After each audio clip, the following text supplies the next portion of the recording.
Brace yourselves, everybody. We're about to go into the stars and talk about Starfield, the Colony War, on this episode of the Lorepod podcast. I'm your guys' host, Dakota Martin, coming to you from Phoenix, Arizona, and of course, like I mentioned, we're going to be diving into some Starfield. And boy, oh boy, does this game have a lot of fucking lore. And let's dive right into it, because the Colony War, I should make it clear, is something you hear about from characters you interact with, romanticize with, notes, places you explore, and you do hear about the history. So you do know a lot about it, but let's give you a collective edition of the Colony War in Starfield.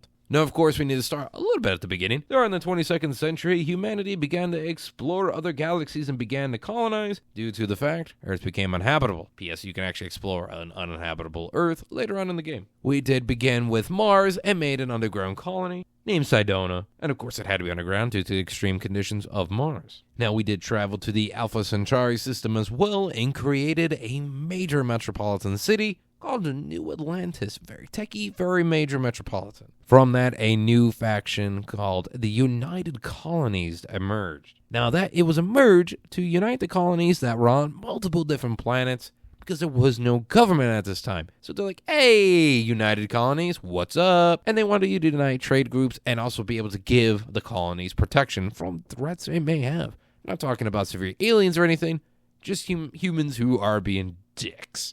And fucking in Starfield, there's a lot of them. And during this whole thing, as they emerged, New Atlantis became the HQ for the United Colonies. Now, some other colonies, though, like humankind as we fucking do, didn't want the United Colonies. Something seemed suspicious about them, a little bit weird, a little bit old world. But they still wanted unity, though. That was the thing. So Solomon Co., who actually was one of the designers for a lot of the ships that helped escape Earth, traveled to the Trion system and set up camp on Aquila. And now, of course, he was really great at fucking naming, this because he was an engineer. He named it Aquila City as the colony. And the other colonists on this Aquila City did become founding family members as well, which comes into play later. And when you're the founder, and you're having this much history behind you, you get to be the governor. This fucker probably got laid a lot. Now, Neon, the Las Vegas of the galaxy, and Aquila formed their own trade line, which was separate from the United Colonies. That's going to get this some attention here, because that's supplies, trading, weapons, whatever it may fucking be, between two cities, not under that unified government. They're going to catch attention to that. And in 2189, due to this good trade, they actually formed a new government called the Free Star Collective. A pretty fucking good name, by the way, than United Colonies. And they wanted their own libertarian government without the harsh government rules and policies of the United Colonies. But that can only go so far, because you still are a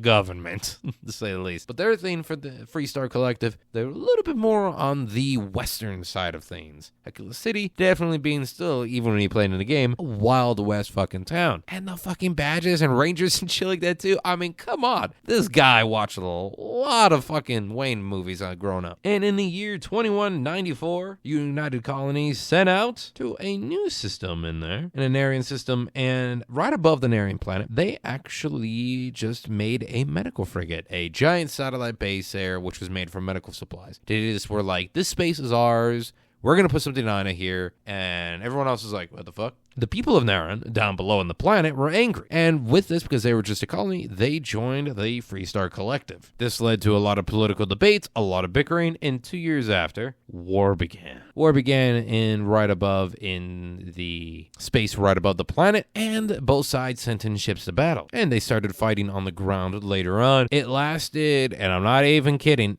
the war lasted 20 years. And it only ended after United Colonies destroyed the whole Free Star Collective fleet. And it's like, Free Star's like, we got no ships at this point, we gotta give up. Now, the United Colonies during this whole time was also facing its own fucking trouble, because not everyone deemed it as a righteous war, as a righteous thing that we should be fighting. And we're doing some pretty horrific shit to people down below. It gets way more horrific, though. And at this time, the civilians of the United Colonies demanded a Denarian war ended humanely. And the United Colonies had to avoid it, because if they didn't end things humanely, there would have been a civil war among them. And you're not going to be able to fight a civil war amongst to fight a galactic war as well on over a planet. So both sides that did meet and signed peace. Now, there was two rules, though, to this peace.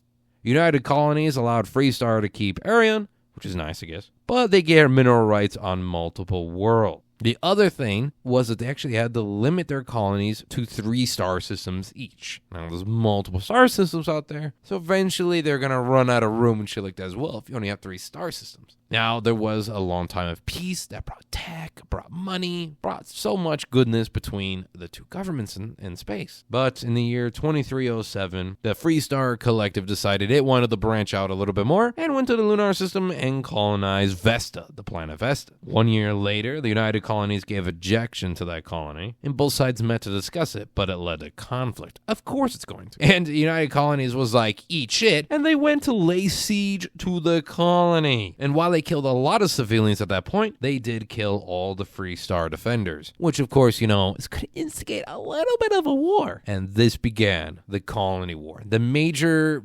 conflict of the Colony War. And how it happened was 2 big things on both sides happened. How are you going to win this war? Are you going to win our ships? Are you going to win people? What's going on here? No, because you're living in the future of Starfield, which is a grounded future, might I add. But what United Colonies decided to do is they decided to enter xeno warfare. What does that mean? Well, it means that they took alien animal species that they'd find out there, genetically modified them, and then used them and sent them out to war on their side.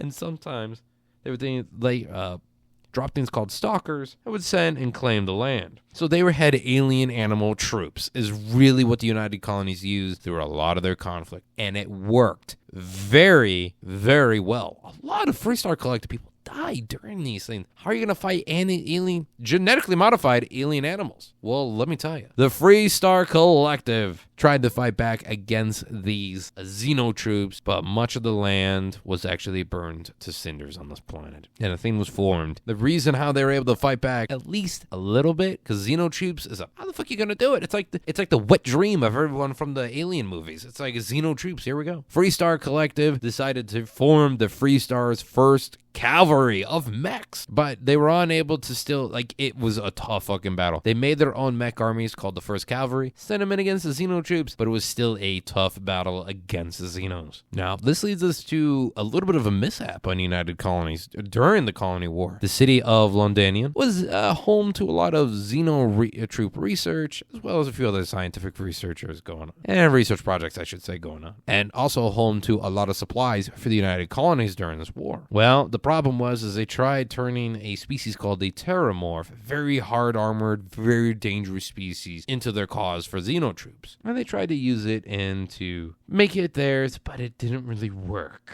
The population of the Terramorphs mysteriously began to be... Well, they didn't really mysteriously. The Achilles that were the predator to the Terramorphs due to the war were actually... Their numbers were going down for this animal species here because of the war. They were predators to the Terramorphs. The Terramorphs, like everything does in an environment, when you take away the predator, began to multiply out of control. And due to this, the Terramorphs began to kill everyone in the city within hours. It was gone. These creatures were going wild, one might say. Now, the fleet admiral who was assigned to this area deemed the spread of the Terramorphs very high and they need to be contained. So how do you stop this? Because you don't know if a Terramorph is going to get on a ship, yada yada. Plus, they infect using some big parasite things. That was kept hidden in secret. Besides that, you're looking at the admiral actually bombed their own spaceport, killing their surviving residents in order to quarantine the spread of the Terramorphs throughout the whole galaxy. Now, the Fleet Admiral Samson was eventually tried and supposedly executed for these crimes of, firing upon your own people and killing civilians, officially. But if unofficially, he was just sent to prison. Because, of course, why not? And this was a very bloodiest battle in history of the United Colonies, by the way. It was against their own people with their own troops, quote unquote. Now, there was a big space battle over the planet Epsia. And planet Epsia was fought over resources because eventually during this war, you're going to have to get planetary resources to survive your own people, to help fuel everything. You're going to eventually run out. And the United Colonies lost 12 ships, which included Bergen, who you do meet later on there, was actually a part of this battle here in a ship they crashed on a planet. Now, let's save that one for another video. AKA podcast. And now there was multiple battles going on over these settled systems from the Free Star Collective here. There were multiple battles, and the mechs, as much as they tried, as badass as they were, the First Division, or the 1st Cavalry, was really fucking tired. They were really just beat to shit. They had a tough time fighting these Xeno troops. Now, the Battle of Cheyenne was actually one of the first for the Free Star here. They claimed a victory due to their outmaneuvering of the United Colonies and claimed a victory. The war lasted, though, 3 to 4 years. For the whole Colony War, this was madness that lasted across the galaxy, stress, multiple lives lost, Xeno troops, mech troops, all this shit here, and 3 to 4 years of hell throughout the galaxy. And by the way, might I add, it is still felt when you play Starfield even years later. But eventually, though, both sides agreed to put an end to the bloodshed. But of course, there's going to be a little bit of PSs on that. Now, the United Colonies agreed to the terms that were presented by the Free Star Collective, which were arrest the commanders in charge of the multiple war crimes that were committed, because boy, oh fuck, were there multiple war crimes. Just in this podcast alone, we named some. But the war crimes that were committed, those commanders would be tried and court-martialed. And the Free Star, on their own side, had to try court-martial the whole mech division. As a lot of people, everybody, the pilots, the mechanics, all them shit, they were tried and court-martialed and sent to prison. And for that, because they were apparently disobeying orders during this war, which caused a lot of other war crimes on the Free Star side, they were sentenced to 20 years in prison. Now, they do become a thing later on after this, called the 1st Cavalry, which is a mercenary kind of like Raider-esque group that they became. So they kind of lost all their values and shit afterwards. They're like, for the 1st Cav, remember, that you do fight in the Starfield, but, you know, it's kind of weird. But during this time, believe it or not, a fucking 3rd faction appeared. A 3rd faction, in case things couldn't get worse. But they were weird. They wanted to make sure that the Vernon, which is what they were called, House of Vernon, it kept everybody in check. They were kind of like the neutral party here. But what was weird is that House Vernon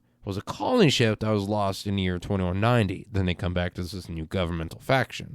Isn't it? During this peacetime, what they did agree to for both sides is that there was a strict limit on the amount of military fleets. Makes sense. There was also a ban on mechs, and the Xeno warfare programs both had to come to an end. You can see remnants of this all left over throughout Starfield. But there, of course, there was still information about the Xenos and the mechs. What's going to happen with that? There's a vault on New Atlantis, which is in New United Colonies, which can bring about its own amount of issues that it's on not a neutral system. Besides that, the Xeno warfare and the mech unit information was all put into this vault. Now, in order to open this vault, though, you need a key from each 3 factions. The House of Vernon, United Colonies, and of course, Free Star Collect. Big problem is House of Vernon after this went silent after the armistice. They just went into hiding. We have no idea, which makes it almost impossible if someone wants to get access to that vault. Since then, though, both sides have honored the peace and respect of what they have lost. So there is monuments throughout both of the governments on different planets here. You do find throughout Starfield, you find a lot of the memorials there, and they're fucking sad as shit. And plus, you meet characters who you do have and who you can romanticize with that we'll talk about the Colony War as well. But that is the Starfield Colony War. If you guys did enjoy this episode, be sure to subscribe for more lore throughout all pop culture here on the Lorepod podcast.